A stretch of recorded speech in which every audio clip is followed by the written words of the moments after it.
หน้าบาดเดียววันนี้ปินมีถือได้หรือได้ซื้อกันหน้ามาตัดปินกลางปีตาความมาดาและพ่อแม่ได้หาแต่โดยพี่น้องในฟุ้งหมูโคตานหาเอาตึงตุนขันเก่าศรัทธาพ่อแม่ออก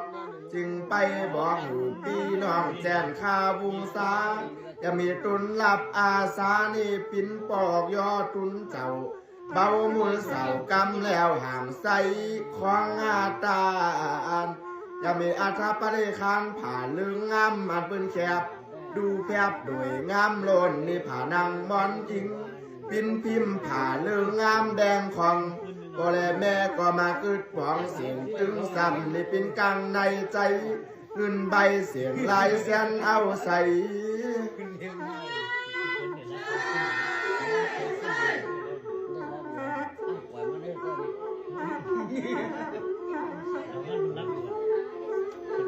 หน้าบาดเดียววันนี้แซดใหญ่ได้แลกสื่อนี่ฟุ้งหมูงูกายหลุดไปไทยหน้าบุญแจกไปจูบานก็เลยแม่ก็ของหยามคือรู้ห่างแกงกินตัน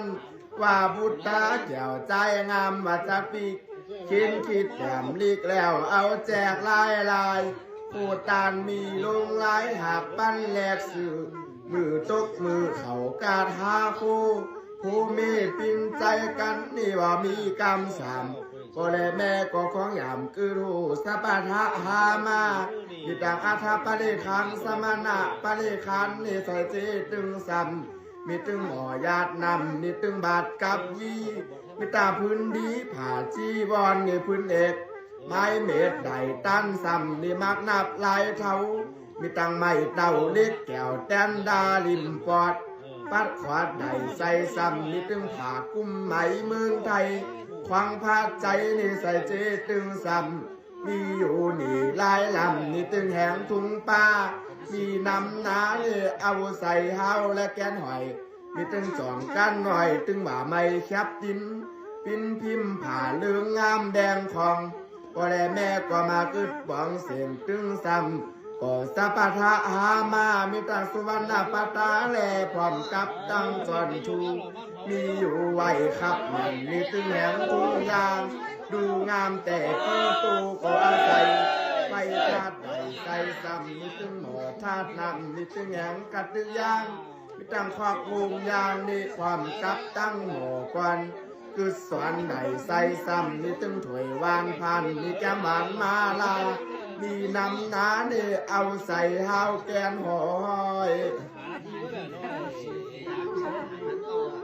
ทางเลยเส้นทางเลยมาเหลืออยู่เพื่อแจกอะไรกันนี่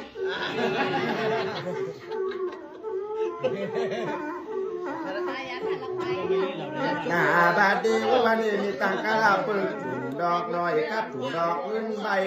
ใส่ไว้ถุงเงินใบและปากยอดผู้สอดหอยความใบและดูอาดใส่อาไว้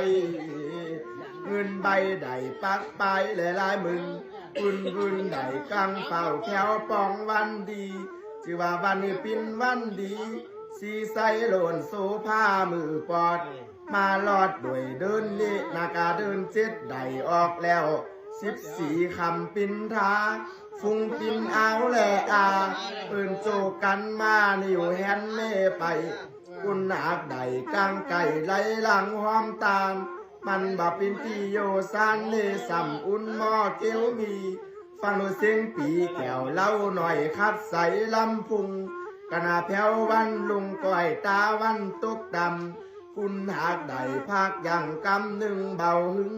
ตกแผ่วกลางคือได้ตกตีข่อยกองคำมาครับอุ่น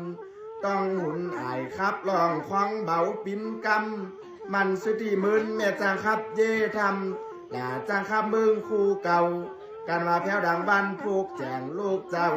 ติดดังเจ้าสถาเก่าปืนก็มายกเข่าสู่อารามผู้ตานมีปินลงแหล่หลายปืนก็ได้ยกปินทรายแหล่เข่าเวหันงามในหลังใหม่มีตุปีใหม่ใดมีไว้จักนั่งอยู่ปันนาปอนผู้ตานขับจอนร้อนไหวเวหันวันผูกอาจารย์เจ้าน้ำตาลกุดกาว ก็สุดๆคนเราว่ากันไป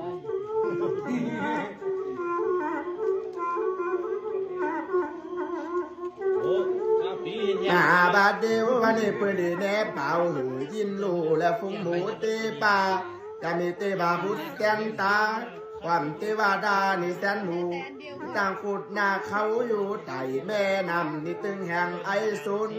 ได้โจกันมานี่ไม่มีเอาตึงซ้ำอย่าไปขามลงลำแกมาเสปรับคำแดงตีหรือดาบคำแดงก็มาจัดแจงโดยพูดตานนี่พ่อแม่มีแต่เจ้าสถาเก่าพ่อแม่ออกสถายอติงปอแล้วไม้ต้านแต้มใสพูดตานมีอยู่ไว้สองหน้าก็เลยขออย่าสุนหายอย่าไปตุกแก่ใสอย่าไปหาแก่จุ่มนี่ก็อย่าพี่นามาทึกด่าและตัวอาสาได้ปินก็จัดตัวพาใจความทุ่งป่าเขาหอกินตอนนี้เมื่อถึงแห่งนิลาปานปูดตานปอและแม่มีปินลุงและไหลนี่จักไปจูบยาและหันแจง